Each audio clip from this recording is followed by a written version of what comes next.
वाळवणातील एक प्रकार म्हणजे पळीपापड, जे उपवासाला आपण सदैव पळीपापड हे तळून खात असतो. तर ते आज आपण बनवणार आहोत. दुप्पट असे फुलणारे आणि अतिशय झटपट बनणारे आणि चविष्ट असे हे पळीपापड आज आपण बनवणार आहोत. तर बघा किती नरम आहे ते आणि अजिबात तेलकट नाही आणि याचा जो साबुदाणा आहे तोही खूप फुलतो.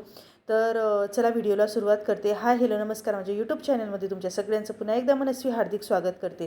तर मी रात्रीच 1 ते 1.5 वाटी साबुदाणा भिजत घातला होता आणि अगदी 1 ते अर्धा इंच पाणी राहील एवढं असं भिजत घातला होता. त्यानंतर कढईमध्ये दुप्पट पाणी घेतलं, म्हणजे 1 वाटी जर साबुदाणा असेल तर 2 वाटी पाणी मी घेतलं आणि त्याला छान उकळू दिलं. नंतर त्यामध्ये साबुदाणा आपण जो भिजलेला साबुदाणा आहे तो घातला. त्यानंतर यामध्ये थोडा वेळ होऊ दिल्यानंतर यामध्ये तिखट घातलं. तिखट आणि चवीनुसार मीठ घालताना थोडं बेताने घालायचं, कारण वाळल्यानंतर ते थोडं खारट लागतं त्यामुळे.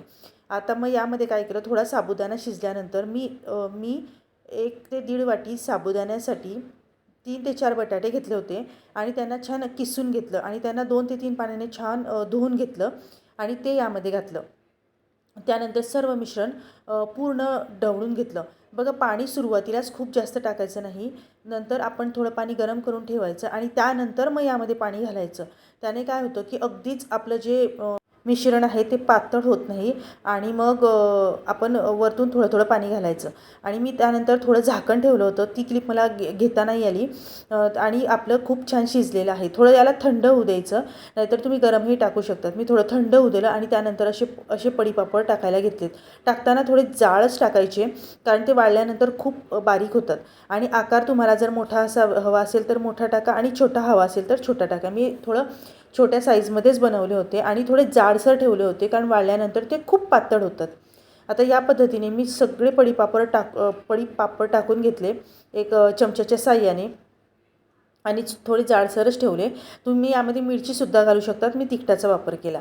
आता हे सगळे पापड छान कळकळीत उन्हामध्ये वाळू दिले आणि साधारण बघा सकाळी 10 ते 11 वाजता मी हे पापड टाकले होते आणि 3 ते 4 च्या दरम्यान मी असे उलटवून घेतले, जेणेकरून ते दोघं साईडने छान सुकले गेले पाहिजे. आता मी ते एका गमेलीमध्ये संध्याकाळी काढून ठेवले आणि परत अजून 1 दिवस पूर्ण कडक उन्हात वाळवून घेतले. आता बघा, आपला पापड टाकताना किती मोठा होता आणि वाळल्यानंतर किती छोटा झाला. तसंच किती जाड आपण टाकला होता आणि बघा किती ट्रान्सपरंट आणि बारीक झालेला आहे. त्याच्यामुळे टाकताना नेहमी थोडे जाडसरच हे पापड टाकायचे. आता मी तळून तुम्हाला दाखवते की हा पापड दुप्पट तिप्पट फुलतो आणि ह्यामध्ये जो साबुदाणा असतो ना तो सुद्धा खूप छान फुलतो आणि तो खाताना खूप छान लागतो. आणि बटाटे आणि साबुदाण्याचे हे पळीपापड अतिशय छान आहेत, करायला अगदी सोपे. मी तुम्हाला साईजसुद्धा दाखवते. बघा, वाळलेला पापड आणि तळलेला पापड. तर मी 3-4 पापड तळून घेतले आणि ते तुम्ही बघू शकता पापड किती फुलत आहेत. तर मी आता तुम्हाला मोळूनसुद्धा दाखवते. बघा